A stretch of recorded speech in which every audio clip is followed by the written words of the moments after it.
So we've talked about Brown's rushing attack. Again, keep in mind, they lost Nick Chubb week 2. They are still the number 2 NFL rushing offense, averaging 147.9, so almost 148 yards per game. I got to ask you, how do you think they're doing? I'm surprised. And again, nothing against Jerome Ford, Kareem Hunt, Pierre Strong.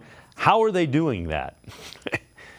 I think it really comes back to just the wide zone scheme and the blocking up front. I mean, the interior of this offensive line is about as good as it gets in terms of run blocking. DeJuan Jones, I think you saw in his Ohio State film, he's a little bit more nimble and has more ability in space than you'd think for a 6'8", 370-pounder, whatever he is these days. Like, he actually is pretty good in that facet as well, as much as you probably project him more as a pass protector in terms of his primary skill set. So I think it is, first and foremost, credit has to go to the big fellas up front, but also, the scheme from Stefanski, getting the ball to the edge, running off tackle has been very, very efficient for them going back a number of years. And Jerome Ford and Kareem Hunt, they're not Nick Chubb, but they are capable backs. They're guys that are right now creating, opportunities for themselves with, creating forced missed tackles, with getting yards after contact. In particular, Kareem Hunt has shown up there. So, they've done enough. But it is impressive, and it speaks to the scheme and the hog mollies up front.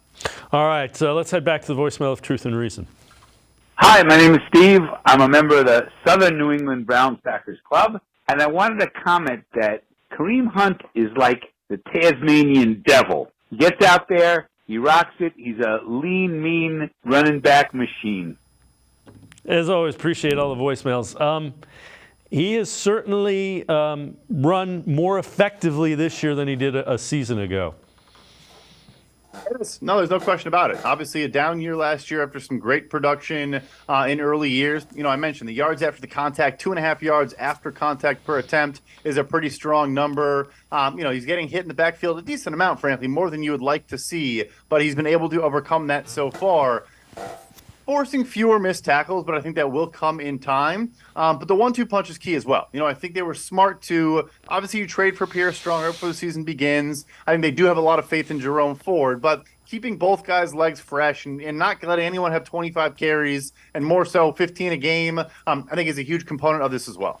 Yeah, because they do take a beating, especially the running style that they want to do.